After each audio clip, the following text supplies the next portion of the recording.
Hey, how you going? If you've not seen my former videos on the original Digimon World and Digimon World 2, you can click here for the first and here for the second. I draw a lot of parallels in this script and make a grand statement about the first 3 games at the end, so it's worth watching them in order. My original plan for the Digimon World series was to only cover the first game and then the fan translation of Redigitize upon release. Had I not been asked by the amazing people who watch my channel, this series would have never existed. So to you, valued viewer and probable Digimon fan, I salute you. Yiff on, you glorious bastards. In true Digimon fashion, the opening cinematic does the game absolutely no justice and is barely representative of what's on offer. It does a better job than Digimon World 2, but when Vincent Valentine rocks up on a motorcycle and then 3 rookies fuse in what can only be described as the reason I don't read fanfiction, it begs the question, do the developers get off by intentionally lying to me? Is it so hard to make an opening cinematic that shows me what I'm actually in for and not just Final Fantasy infested with the furry agenda? As the game starts, we take control of Junior, the protagonist of this adventure, as he and 2 of his friends venture into the virtual reality game known as Digimon Online.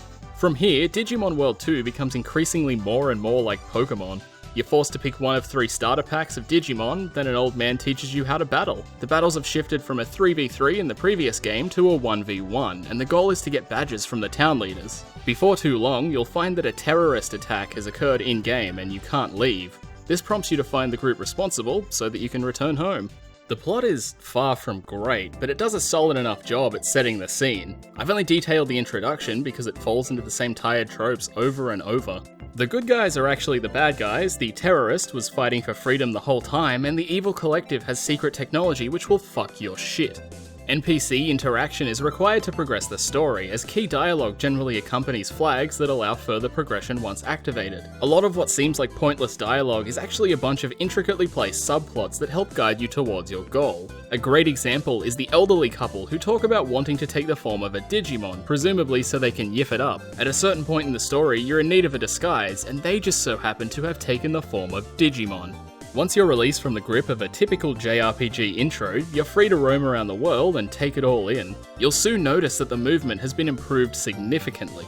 It's no longer locked to a grid, it runs at 60 frames per second, NPCs don't block your path, and the run speed is fast enough to keep your interest, but not so fast that map traversal becomes redundant. It has a nice flow and doesn't feel like it's constantly fighting you, which was a problem in the previous titles. The Digimon in your party will follow you as you move around the world. They have fucking adorable run animations, and the transitions between states are seamless. It adds a lot to general traversal and flaunts the new 2D art style, which I think fits the game better and is incredibly charming. However, this decreased graphical requirement doesn't help the load times at all. They're not particularly lengthy, but they do happen frequently, and they're often present upon closing the start menu. To make up for the load times, the maps are loaded in increments. If you move too quickly towards the edges of the screen, you'll be greeted with big blue squares which cover parts of the map.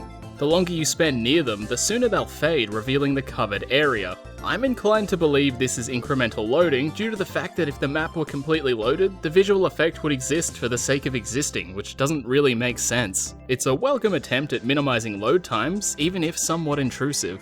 Hidden beneath those blue squares are interesting, varied maps that adhere to the themes present in the digital world. Digimon has always been this bizarre blend of the natural and mechanical, and I think this is framed perfectly within the game. From robot trees to man-made oddities in each map, Digimon World 3 wields the Digimon style with a brazen flair and plays to what it does well. The maps themselves are segmented into various smaller areas and are quite refreshing to move through. I mean, the first few times anyway. A glaring problem stems from the amount you'll be moving back and forth through the same areas, as most of the game consists of tedious, arbitrary fetch quests. It seems as though every time you're given an objective, it comes with a handful of prerequisite tasks, which mainly consist of go to this place, talk to this person, then return to your current location for a taste of Daddy's hot slab. It feels like the developers had no faith in the content of the story, so they padded it to extremes in a desperate attempt to bolster the playtime without realizing how much it actually detracts from the experience. There is a section towards the end of the game where you must walk through a series of corridors and fight about 20 or so tamers. Each tamer has the same 2 Digimon, and it's one of the most insulting things I've ever been subjected to. The immense amount of padding does help alleviate the often necessary grinding, and perhaps this was intentional, as the game's difficulty slope looks like it was drawn by a seismometer. In this instance, 2 wrongs make a slightly less wrong. The grinding is simply the end result of shitty pacing. The fact that you can be swept one map from the starting area is a clear sign that balance was not high on the list of priorities. And to my knowledge, the best way to remedy this is to grind. For each level gained, you acquire 5 training points. These points can be spent on permanent stat increases at gyms placed throughout the world. Training is a chaotic mess, where your Digimon can waste your hard-earned points and there's nothing you can fucking do about it.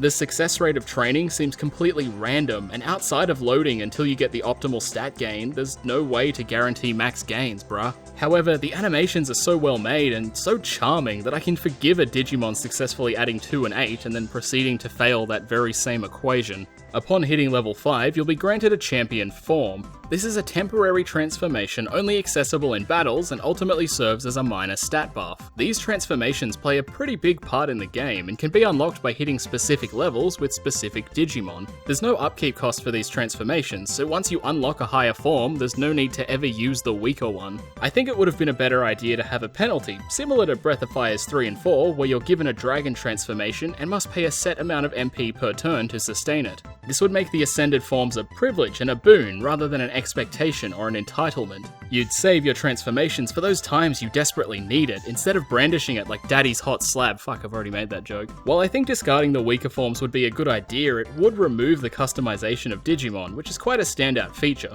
So Digimon not only level up independently of their higher forms, but they also learn separate abilities. These abilities can be shared between the forms, which can see any one Digimon rocking quite the diverse moveset. The primary problem ties back into a former point where it's generally not worth all the grinding required to gain the moveset that you want. The grinding becomes exponentially easier to choke on, as the encounter rate is all over the fucking place. I know they're called random encounters for a reason, but battles can occur before you even take a step or have time to open your menu and heal. While on the other hand, you can explore entire maps without one single fight, which is an absolute pain in the ass when you're trying to do the grinding required of you. This issue really flares up when you find new Digimon. There are 8 acquirable Digimon in the game, and you start with 3 of these 8. The other 5 can be found throughout the world by finding special NPCs and doing their tedious little fetch quests. Upon completion, you're granted a level 1 Digimon, so again, more grinding. I've been bitching about grinding, but I've not even covered the combat, so let's amend that.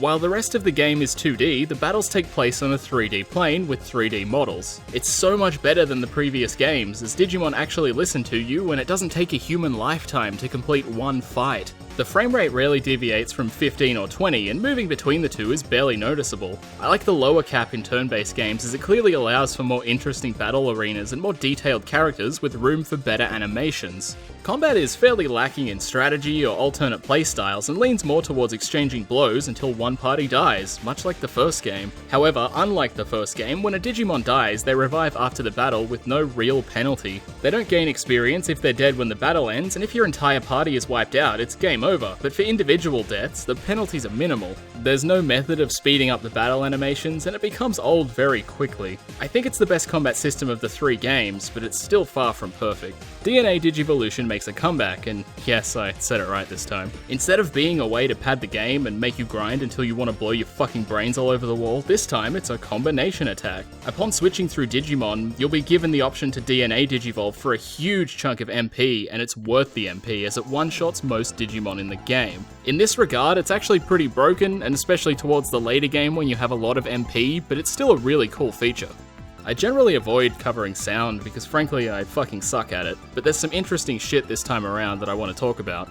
The sound design is very reminiscent of the first Digimon World title, to the point where I think they might have reused the exact same sound effects. The map music consists largely of ambient environmental noise, and it works really well. Since you'll be hearing these tracks a lot, it's a really relaxing, tranquil practice to have such soothing sounds accompany your journey.